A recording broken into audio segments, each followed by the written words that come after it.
जय हिंद साथियों। अपने आमेर का राजवंश पढ़ रहे थे और आमेर के राजवंश में और भारमल तक के लगभग कंप्लीट कर लिया था। भारमल में एक के कंसेप्ट और आप नोट करना चाहो तो अगर नोट कर लो। भारमल जो है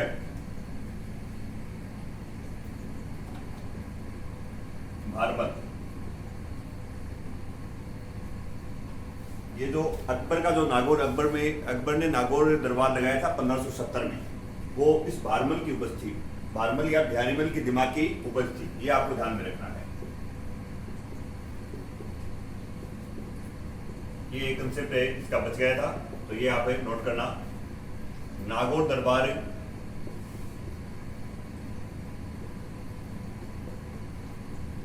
नागौर दरबार 1570 ईस्वी में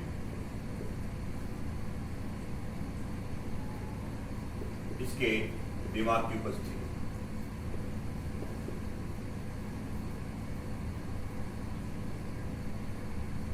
ये आपको ध्यान में रखना है। नागौर दरबार के बारे में मैंने आपको विस्तार रूप से मारवाड़ का जब अपने राजवंश पढ़ा था उसमें बताया था।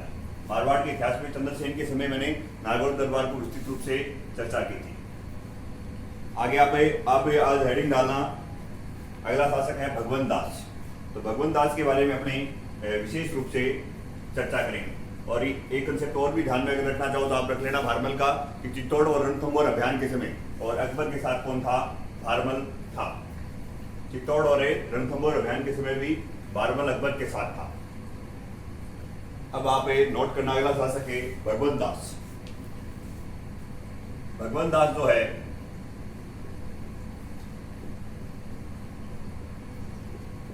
भगवंत दास, इसका कालक्रम है 1573 से और 1589 का है। भगवंत दास में मैन आपको एक कंसेप्ट ध्यान में रखना है। इस भगवंत दास की एक पुत्री थी जिसका नाम मिलता है मानबाई। और मानबाई का इसने विवाह किया जहांगीर से। जहांगीर या सलीम बोल रहा हूं, इसके साथ इसने विवाह किया था। और इन दोनों से जो पुत्र उत्पन्न होता है उसका नाम है खुसरो।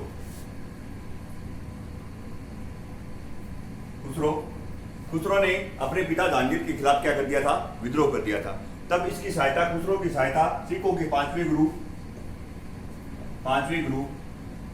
अर्जुन देव ने की थी। तब ऐसा बताया जाता है कि इस जहांगीर ने सिखों के जो गुरु है अर्जुन देव, उसकी क्या करवा दी थी? हत्या करवा दी थी। ये आपको ध्यान में रखना है।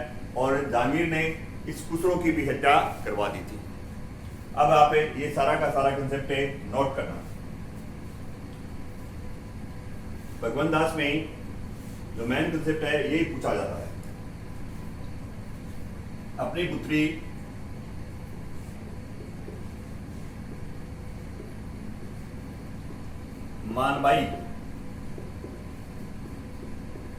मानबाई का विवाह अकबर के पुत्र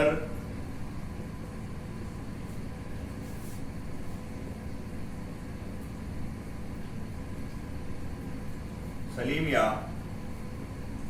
जहांगीर से किया।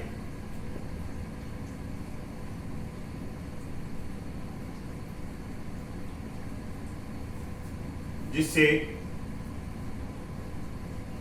खुसरो पैदा हुआ।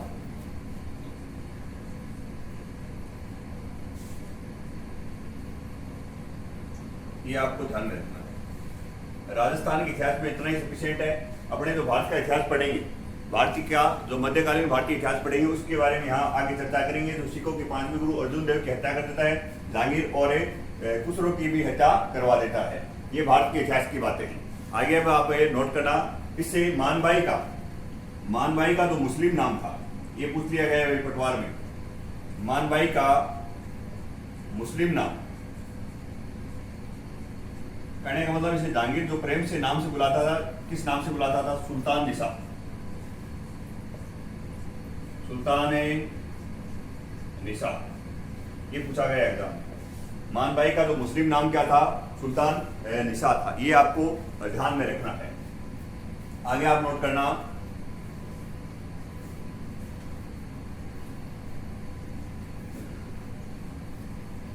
अकबर ने इसे पंजाब का सूबेदार नियुक्त किया था भगवंत दास को, पंजाब का सूबेदार नियुक्त किया, पंजाब का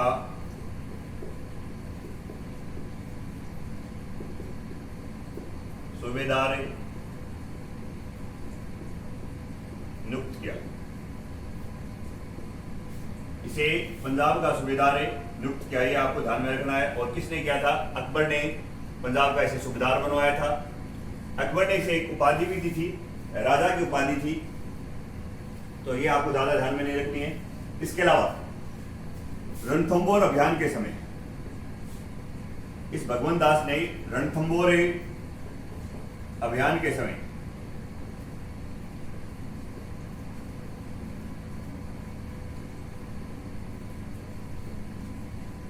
मुगल सेना का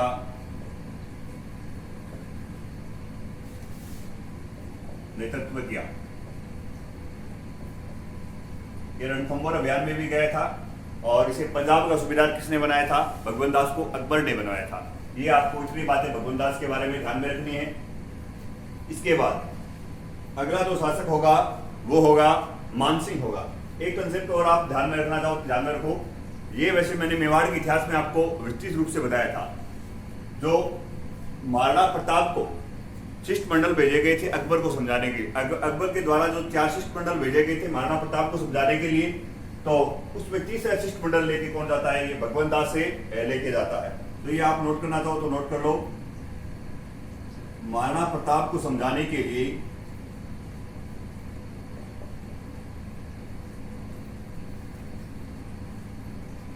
महाराणा प्रताप को समझाने के लिए तीसरा शिष्टमंडल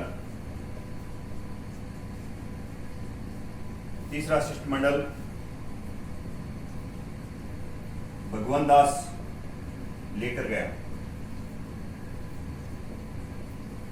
अकबर ने महाराणा प्रताप को समझाने के लिए 4 शिष्टमंडल भेजे। सबसे पहले जलाल खां कोची जाता है 1572 में, उसके बाद मानसिंह जाता है इसका पुत्र, उसके बाद भगवंत दास जाता है, लास्ट में टोडरमल जाता है। एक तो है 1572 का और बाकी है तीनों है 1573 के। अब आगे आप नोट करना, अगला शासक पढ़ेंगे अपने मानसिंह।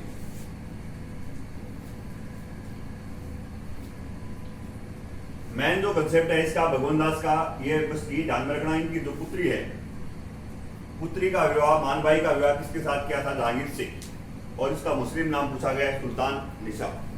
ये मेवाड़ के इतिहास में प्रश्न पूछा गया है, तीसरा शिष्टमंडल वाला, ये आपको विशेष ध्यान में रखना है। इसके अलावा जो अगला कंसेप्ट, अगला जो शासक है आमेर का, वो बनेगा मानसिंह। मानसिंह जो है, मानसिंह का जो कालक्रम मिलता है 1589 से लेके 1614 ईस्वी तक। मानसिंह का कालक्रम है 1589 टू 1614 ईस्वी, ये आपको ध्यान में रखना है। मानसिंह का जो जन्म है, इसका जन्म हुआ मोजेमाबाद।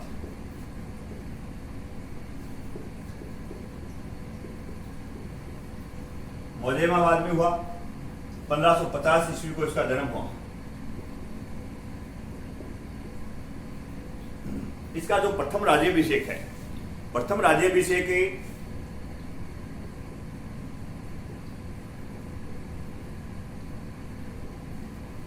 तो ये आपको विशेष ध्यान में रखना है। प्रथम राज्याभिषेक इसका हुआ है पटना में, और पटना है बिहार में। ये पटना में इसलिए हुआ जब भगवंत दास की मृत्यु होती है, तब ये मानसिंह है यहाँ आमेर में नहीं था, इस समय पटना में था। और वैसे ये मानसिंह 12 वर्ष की अवस्था में और अकबर के दरबार में चला जाता है। तो अकबर के दरबार में या मुगलों की सेवा करने वाला, सबसे अधिक समय तक मुगलों की सेवा किसने की थी? मानसिंह ने की थी। ये आपको ध्यान में रखना है। तो आगे पे यहाँ पे नोट करना, सबसे लंबे समय तक की दूसरा राज्याभिषेक इसका आमेर में होता है। तो मैंने आपको ये ध्यान में रखना है कि इसका पहला राज्याभिषेक कहाँ हुआ था? पटना में हुआ था। सबसे लंबे समय तक मुगलों की सेवा की, ये आपको विशेष ध्यान में रखना है। सबसे लंबे समय तक मुगलों को सेवा दी इसने। इसके समकालीन जो शासक थे, मानसिंह के समकालीन शासक थे दिल्ली के समकालीन जो शासक हैं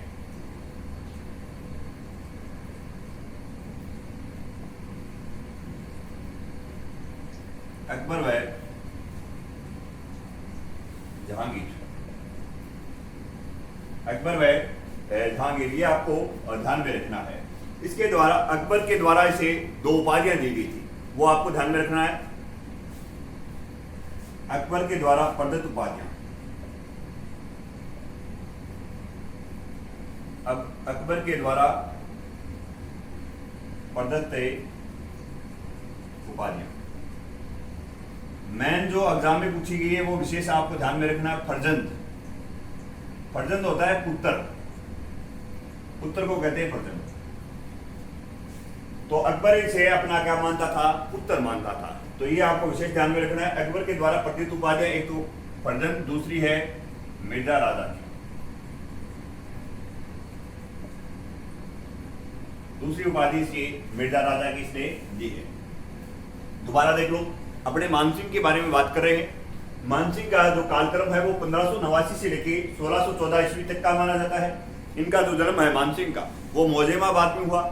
प्रथम राज्याभिषेक आपसे पूछे तो वो पटना में हुआ। पटना में इसलिए हुआ कि भगवत दास की जब मृत्यु होती है तो ये आमेर में नहीं था, ये पटना में था, इसलिए इसका राज्याभिषेक कहाँ हुआ? पटना में हुआ। सबसे लंबे समय तक इसने मुगलों की सेवा की। समकालीन शासक दिल्ली के जो हैं अकबर व जहांगीर थे, और अकबर के द्वारा इसे प्रदत्त जो उपाधियां दी गई, ये विशेष आपको ध्यान में रखनी है। फर्जंद वाली ये पूछी गई है। ये ऐसा बताया जाता है 1562 ईस्वी में ही अकबर के दरबार में चला जाता है। 1562 ईस्वी से लेके और 1614 तक है अकबर की सेवा करता है। तो मात्र 12 वर्ष की उम्र में और ये कहाँ चला जाएगा? अकबर के दरबार में चला जाएगा, और जीते जी तब जब तक अकबर की सेवा करता है। आगे अब आप नोट करना, अकबर ने इसे 7000 का मनसबदार बनाया था। ये कंसेप्ट आप नोट करना। अकबर ने इसे 7000 का मनसबदार बनाया। अकबर ने इसे 7000 का मनसबदार बनाया। ये क्वेश्चन एग्जाम में पूछ लिया गया है कि मानसिंह कितने हजार का मनसबदार था? तो 7000 का मनसबदार था। इसके अलावा अकबर का एक और सेनापति था जिसको ये 7000 का मनसबदार था। दूसरे का नाम भी आपको ध्यान में रखना है, जिसको कोका अजीज था। ये दूसरा कोका अजीज भी 7000 का मनसबदार था। ये आपको ध्यान में रखना है। ये पूछा गया, दोनों पूछ लिए गए कि अकबर के ऐसे 2 कौन से सेनापति थे जिन्हें 7000 का मनसबदार बनाया गया है? एक तो है मानसिंह और दूसरा है कोका अजीज। ये आपको ध्यान में रखना है। आगे आप नोट करना, विश्व के इतिहास में और सर्वाधिक युद्धों का नेतृत्व किसने किया? तो मानसिंह ने किया था। तो विश्व के इतिहास में सर्वाधिक युद्धों का नेतृत्व मानसिंह ने किया। 67 युद्धों का नेतृत्व किया था इस मानसिंह ने। ये आप नोट करना। विश्व के इतिहास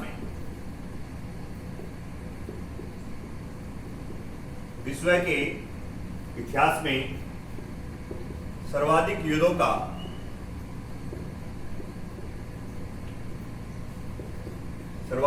का नेतृत्व किसने किया? तो ये कंसेप्ट आप बिल्कुल ध्यान में रखना। मानसिंह ने किया था 67 युद्धों का।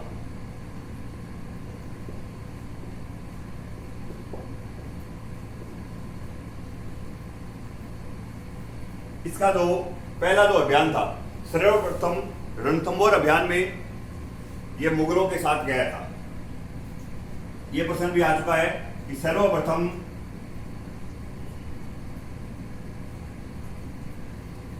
और ये रणथंबोर अभियान में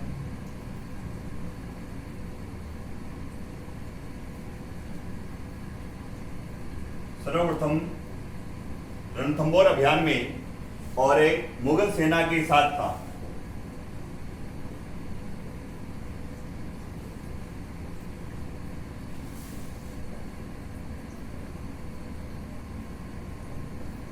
ये आपको ध्यान में रखना है। ये सन्नाल के युद्ध में 1572 ईस्वी का एक सन्नाल का युद्ध हुआ था। सन्नाल के युद्ध में गया था ये, सन्नाल के युद्ध 1569 ईस्वी में। इसमें ऐसा बताया जाता है सूरजन सिंह हाड़ा को हराया था इन्होंने। तो ये आपको ध्यान में रखना है। विश्व के इतिहास में सर्वाधिक युद्धों का नेतृत्व किसने किया? सर्वाधिक युद्धों का नेतृत्व है मानसिंह ने किया। 67 युद्धों का नेतृत्व किया टोटल। सर्वप्रथम ये कौन से अभियान में गया? रणथंभौर अभियान में जाता है मुगल सेना के साथ। और कौन से युद्ध में? सन्नाल के युद्ध में 1569। इसके अलावा आप देखना चाहो तो देखो, एक तो इसका 1572, फिर 1573। 1572 जो है वो गुजरात अभियान, 1573 इसका डूंगरपुर अभियान,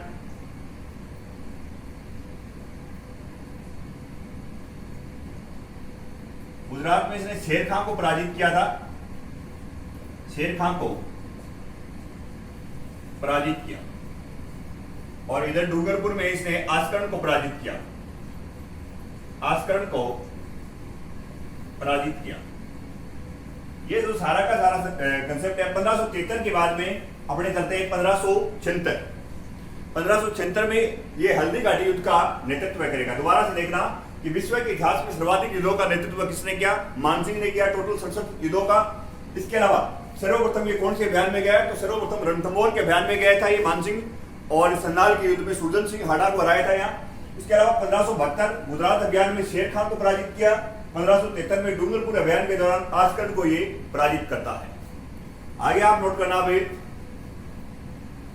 1576 हल्दी घाटी युद्ध का ये नेतृत्व करता है।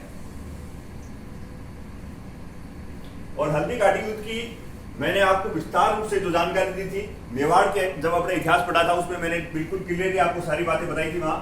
तो 1576 में हल्दी घाटी युद्ध का नेतृत्व है। हल्दी घाटी युद्ध का नेतृत्व है। हल्दी घाटी का जो युद्ध हुआ वो दो डेटों में अपने मानते हैं। एक तो 18 जून 1576 और 21 जून 1576। ये 18 जून 1576 है। ये अपने इतिहासकार हुए राजस्थान के A.L. श्रीवास्तव, आशीर्वाद लाल श्रीवास्तव बोलते हैं, A.L. श्रीवास्तव के अनुसार। और 21 जून 1576 अपने राजस्थान के प्रसिद्ध इतिहासकार गोपीनाथ शर्मा के अनुसार इस युद्ध की डेट है। ये युद्ध अकबर व महाराणा प्रताप के मध्य लड़ा गया था।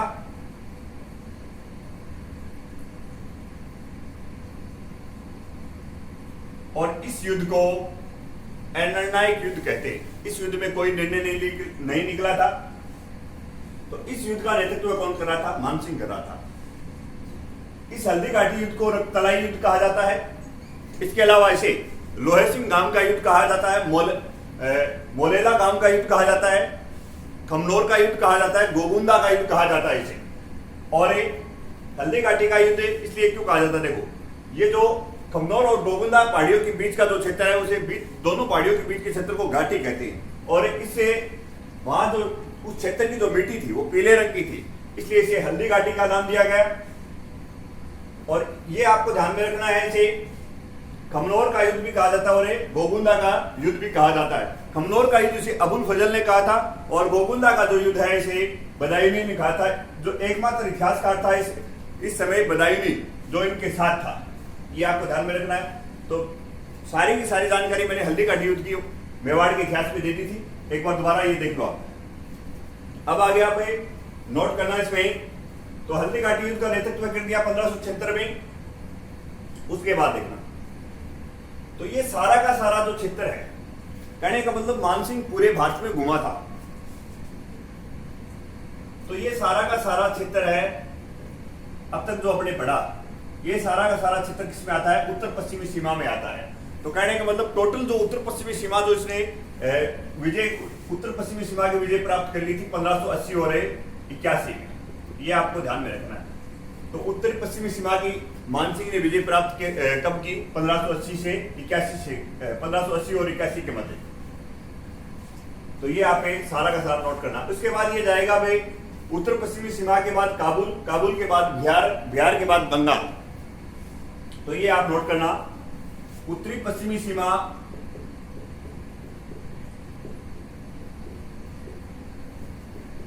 उत्तरी पश्चिमी सीमा प्राप्त की। ये जितने भी अब तक अपने 1572 से 1572, 1573, 1576 ये सारे उत्तरी पश्चिमी सीमा के युद्ध है और ये इसमें सारों में विजय प्राप्त कर ली। 1580 से 81 के मध्य यहाँ विजय प्राप्त कर ली थी इन्होंने। उसके बाद ये जाता है काबुल अभियान के दौरान और काबुल का क्या बनेगा? सूबेदार बनेगा। ये आपको ध्यान में रखना है। काबुल की सूबेदारी प्राप्त की इसने और काबुल की सूबेदारी कब प्राप्त की? ये आपको ये ध्यान में रखना है। या काबुल अभियान कब का था? तो काबुल अभियान 1581 और 82 का था। ये आपको ध्यान में रखना है। काबुल अभियान कब का है? 1581 व 82 का है। इस काबुल अभियान में इसने मिर्जा हाकिम को हराया था।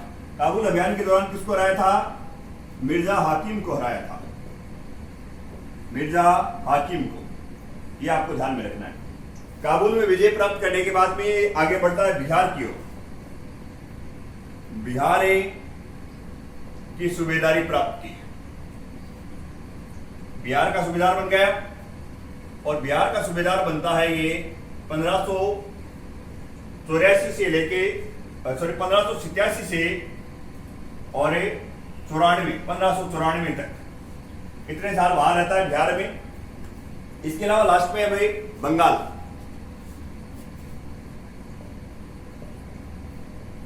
बंगाल की सूबेदारी प्राप्त की और बंगाल की जो सूबेदारी है 1594 से 1604 तक। ये आपको ध्यान में रखना है। बिहार में इसने पूर्णमल को हराया था और बंगाल में इसने केदार को हराया था। केदार यहाँ का शासक था बंगाल का, तो केदार को हरा के ये मूर्ति भी लेके आता है मानसिंह, जो शीला देवी की मूर्ति है। और शीला देवी की मूर्ति के बारे में मैं आपको पूरा विस्तार से बताता हूँ। तो उत्तरी पश्चिमी जो सीमा है, उत्तरी पश्चिमी सीमा की कब प्राप्ति के लिए इसने 1580 और 81 के मध्य। उसके बाद काबुल अभियान की ओर जाता है। काबुल अभियान का भी नेतृत्व मानसिंह कर रहा है। काबुल अभियान इसने विजय प्राप्त की उसमें 1581 और 82 में। काबुल में इसने मिर्जा हाकिम को हराया। बिहार की सूबेदारी इसने प्राप्त की 1587 से लेकर 1594 तक वहां बिहार में रहा।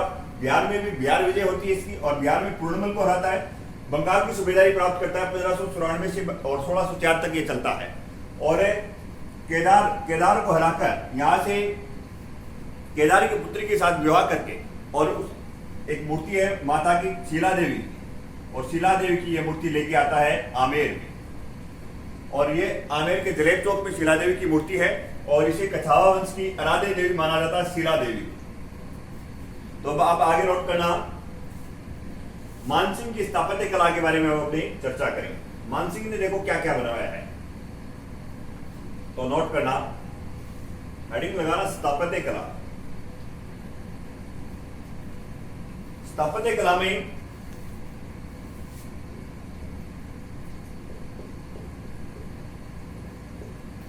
पहला पॉइंट आप लगाना, जगत शिरोमणि मंदिर। जगत शिरोमणि मंदिर या मीरा मंदिर।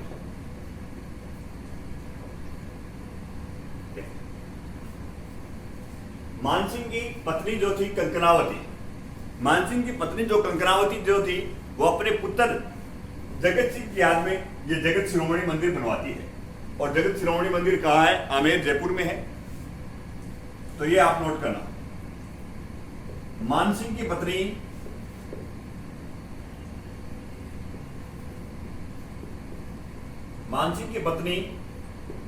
कंकनावती, ये विशेष आपको ध्यान में रखना। ये पूछ लिया गया है, बार बार पूछा जाता है ये क्वेश्चन। मानसिंह की पत्नी कंकनावती ने अपने पुत्र जगत सिंह की याद में ये जो बंगाल अभियान जब ये लड़ता है मान सिंह, तो बंगाल अभियान में इसके 3 पुत्र मारे जाते हैं। ये भी आपको ध्यान में रखना है। बंगाल अभियान के दौरान मान सिंह के कितने पुत्र मारे गए थे? 3 पुत्र मारे गए थे। तो जगत शिरोमणि मंदिर या मेरा मंदिर मान सिंह की पत्नी कंकनावती ने अपने पुत्र जगत सिंह की याद में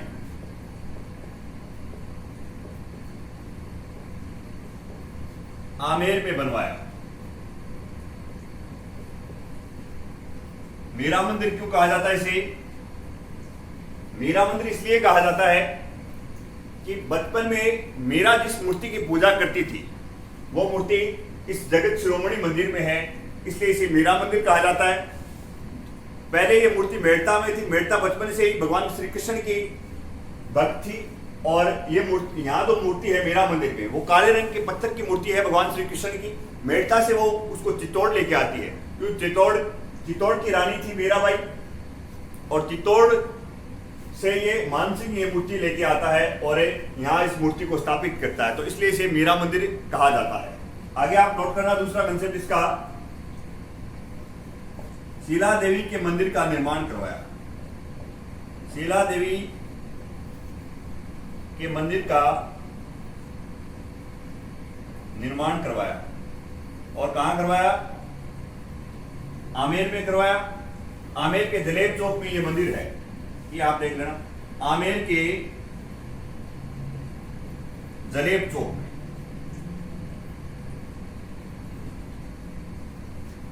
आगे आप नोट करना, यह मूर्ति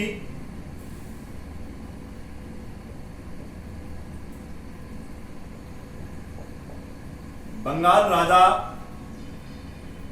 केदार को हराकर लेके आया था।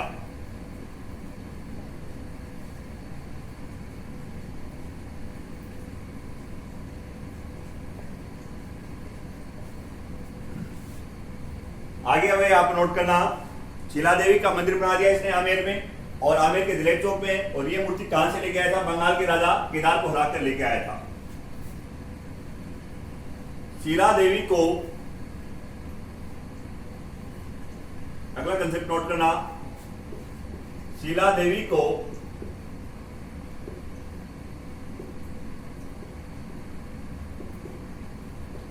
आमेर के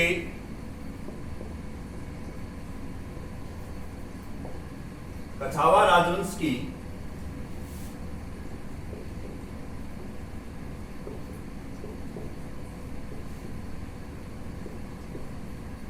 आराध्य देवी मानते हैं। ये आपको ध्यान में रखना है। तो शीला देवी आमेर के कछावा राजवंश की आराध्य देवी है। कुलदेवी पूछे आपसे तो जमवाई माता है। अब आगे आप तीसरा जो काम है इसका, तीसरा नोट करना, इसने आमेर के महल बनवाए थे। आमेर के महल बनवाए, तीसरा पॉइंट लगाना इसमें, आमेर के महलों का निर्माण करवाया। आमेर के महलों का निर्माण करवाया। चौथा इसमें स्थापत्य कला में चौथा पॉइंट इसका, जयगढ़ दुर्ग का निर्माण करवाया।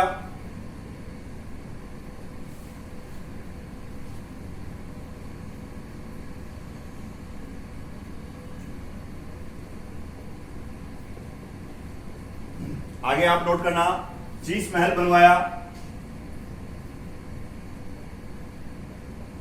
शीश महल बनवाया। इसके अलावा आपको याद रखना है, मानपुर एक शहर बसाया इसने जब बिहार में था। ये बिहार अभियान के दौरान समय इसने मानपुर शहर बसाया था बिहार में। मानपुर एक शहर बसाया बिहार अभियान के दौरान, और ये बिहार में ही है मानपुर शहर इसका। इसके अलावा आपको याद रखना है, एक ये अकबर नगर बसाएगा बंगाल में। अकबर नगर बसाया बंगाल में, बंगाल अभियान के दौरान। तो आमेर के महलों का निर्माण करवा दिया, जयगढ़ दुर्ग का निर्माण करवा दिया। इसके अलावा इसने शीश महल का निर्माण करवाया, शीश महल भी आमेर में है। मानपुर शहर बसाया और एक अकबर नगर बसाया। ये शीश महल भी बनवाया जो है आमेर में। आगे नोट करना, 8 नंबर लगा के लिखो आप। एक गोविंद देव जी का मंदिर का निर्माण करवाएगा ये वृंदावन में। तो ये भी पूछ लिया गया है, गोविंद देव जी के, गोविंद देव जी के मंदिर का निर्माण करवाया वृंदावन में।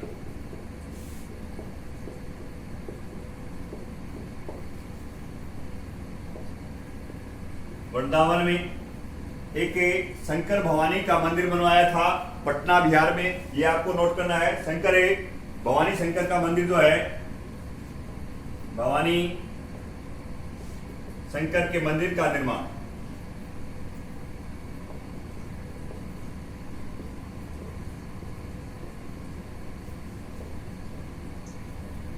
इसके अलावा आपको याद रखना है, बैराट में पंच महल का निर्माण करवाया। बैराट में जहां अकबर आके रुकता था, तो बैराट में पंचमहल में आके रुकता था। बैराट में पंचमहल का निर्माण करवाया। इसके अलावा आपको याद रखना है, इसने मानसरोवर झील, मानसरोवर है झील का निर्माण करवाया।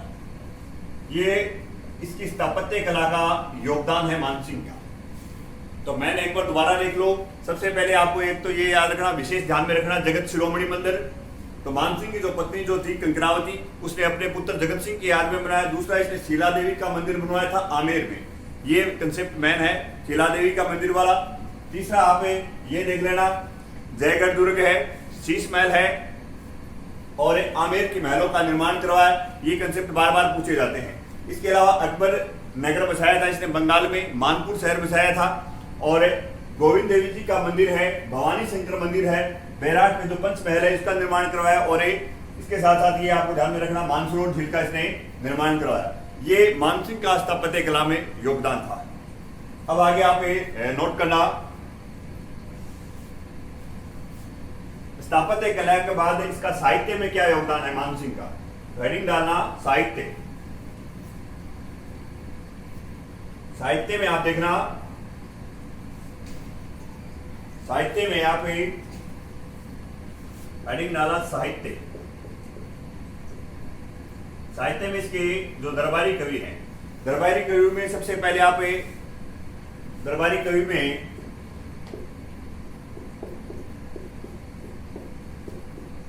सबसे पहले आप लिखना नंबर 1 लगाइए, पुंडरीक विठल।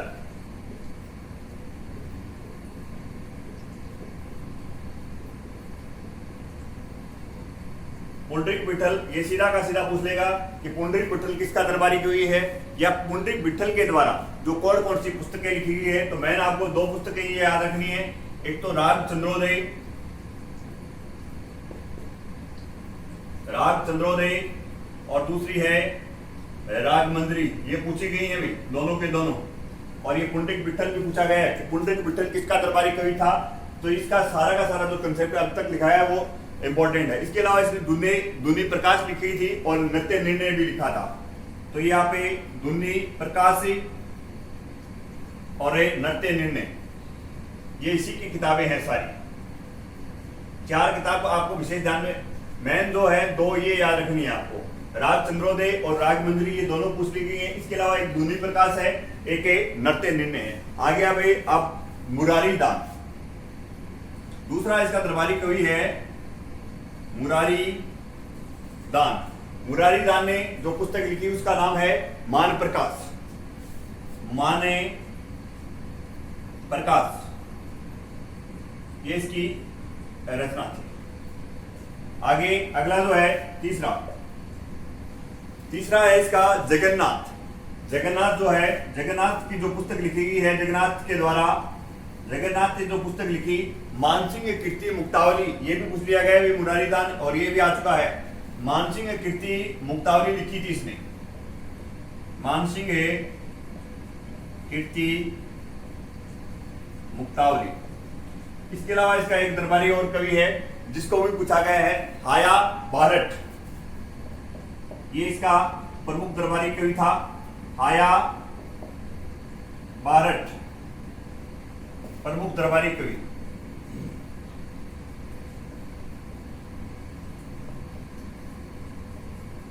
ये आपको ध्यान में रखना है।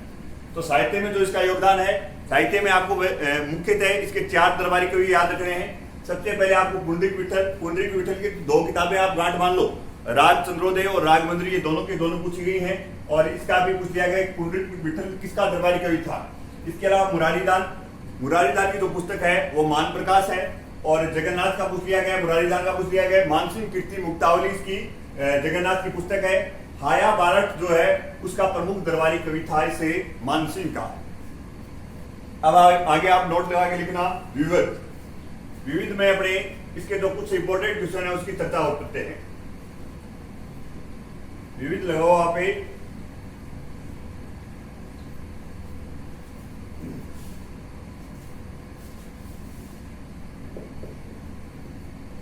विविध में देखो, एक प्रशस्ति है जमुआ रामगढ़ प्रशस्ति।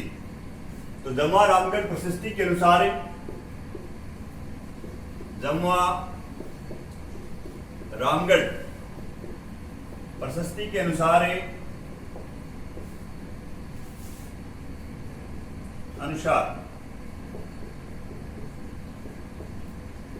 मानसिंह भगवंत दास का दत्तक पुत्र था। ये आपको विशेष ध्यान में रखना भी, भगवंत दास का दत्तक पुत्र था। दत्तक का मतलब होता है गोद लिया हुआ। तो जमुआ रामगढ़ प्रशस्ति के अनुसार मानसिंह किसका दत्तक पुत्र था? भगवंत दास का दत्तक पुत्र था। ये बात कौन बताती है? जमुआ रामगढ़ जो प्रशस्ति है वो ये बात बताती है।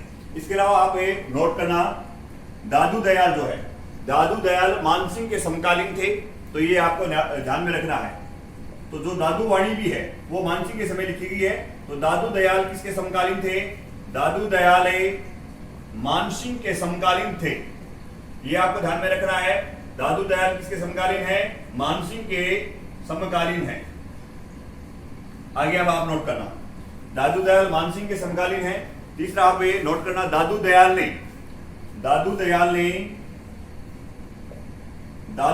ने फतेहपुर सीकरी में, और फतेहपुर सीकरी कहां है? आगरा में। फतेहपुर सीकरी में अकबर से भेंट की थी, अकबर से भेंट की। तो जमुआ रामगढ़ प्रशस्ति के अनुसार मानसिंह किसका, भगवंत दास का क्या है? दत्तक पुत्र है। दादू दयाल किसके समकालीन था? दादू दयाल मानसिंह के समकालीन था, और दादू दयाल के समय ही ये दादू वाणी लिखी गई थी। मानसिंह के समय दादू वाणी लिखी गई थी, ये ध्यान में रखना आपको। इसके अलावा दादू दयाल ने और फतेहपुर सीकरी में अकबर के साथ क्या की थी? भेंट की थी। आगे नोट करना, एक कंसेप्ट और बच गया इसमें, मीनाकारी और बलू पोट्री भारत लाने का जो श्रेय है वो किसको जाता है? इस मानसिंह को जाता है। मीनाकारी व पोट्री लाने का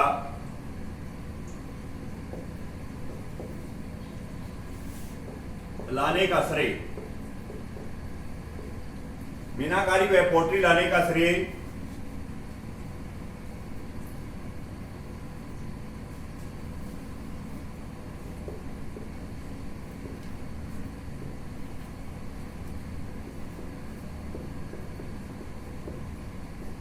मीनाकारी व पोट्री को भारत लाने का श्रेय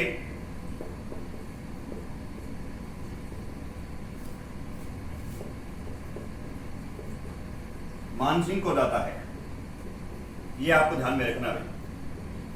तो मीनाकारी व पोट्री भाट कौन लेके आया था? मीनाकारी और पोट्री को जो भाट लाने का जो श्रेय है वो इसे मानसिंह को जाता है। और ये मानसिंह जो था इसे लाहौर से लेके आया था। मानसिंह कहां से लेके आया था? इसे लाहौर से लेके आया था। ये आपको ध्यान में रखना। जब लाहौर गया था तो ये मीनाकारी और पोट्री भाट कौन लेके आया था? ये मानसिंह लेके आया था। बलियू पोट्री आपसे पूछे, ये प्रश्न पूछे जाते हैं। बलियू पोट्री कहां की है? तो बलियू पोट्री आपको पता है जयपुर की। ब्लैक पोट्री पूछ ले,